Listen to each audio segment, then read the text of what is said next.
I was like, you want to love me where I'm at? I don't think so. You don't know me. Right. You don't know my story. Now that you'd left that industry, you're back in your hometown, you're really successful again, in the work that you're doing. When did Jesus come into the picture? Yeah. So I asked this girl out on a date at the gym, and she said no. And I was like, okay. And then she was like, well, we can meet for a run. And we met at this park to go for a run. And as I'm sitting there waiting for her to get there, I just feel this like almost like lump in my throat where it's like, don't you dare lie to her. Just tell her the truth. And I was like, I'm just so tired of hurting people. Yeah. And I'm so tired of like waiting to get found out. So I'm like, man, I'm just going to be forthcoming. I'm going to tell her. She's probably going to want nothing to do with me, but I'm going to tell her. And that the run very quickly turns to a walk. And I was like, hey, I want to tell you something. I've done some porn. And she's like, what? I was like, Joshua, man up. Tell her. And then I feel like I blacked out. I was like, I'm gonna tell you every bad thing I've ever done in my life. And then she's looking at me like wide-eyed, like, I cannot believe you just told me that. And then she's quiet for a few moments, which seemed like forever. I was like, is she gonna slap me? Is she gonna run? I mean, am I gonna get fired? Is she gonna say I harassed her or something? I'm like thinking like all these things in my head. And she very quietly says, I just want you to know that the worst thing you've ever done doesn't define who you are. And the greatest thing you'll ever accomplish in your life, that doesn't define who you are either. God, he defines who you are. Do you know who God is?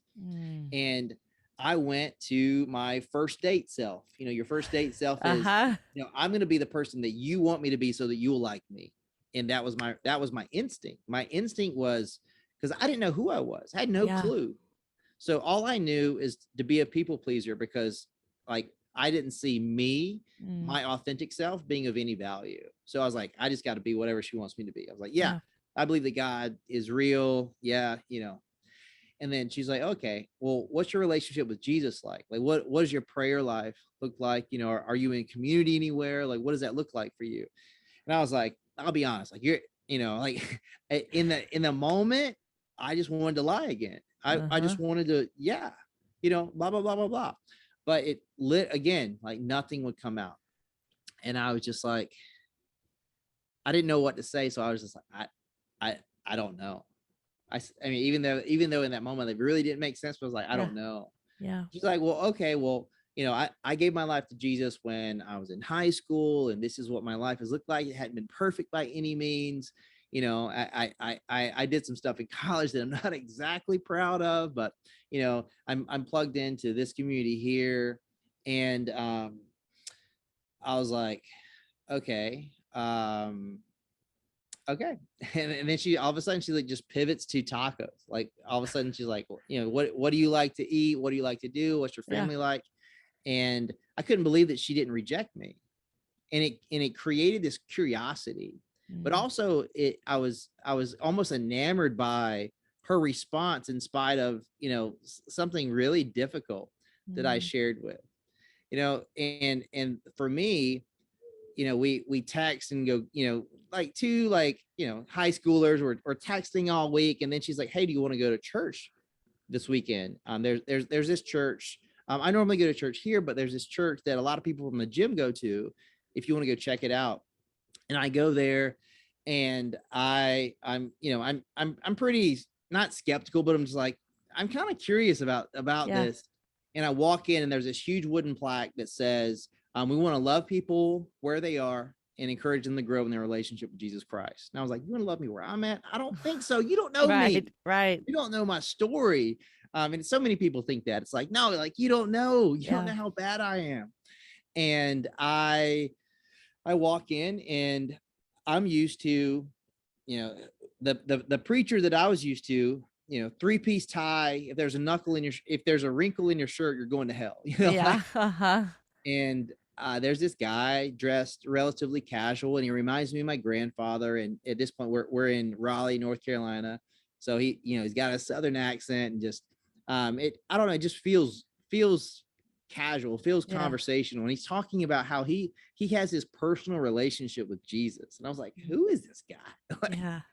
And he starts unpacking a story in I think it's First or Second Samuel, but it's talking about Mephibosheth and the relationship between Jonathan and David, and how when Jonathan died, the only remaining family member in his lineage was Mephibosheth, and David wanted to find him. But historically, when a new king came in place, they would kill any remaining family member from the previous kingdom, because they didn't want them to have access to or think they had access to the kingdom.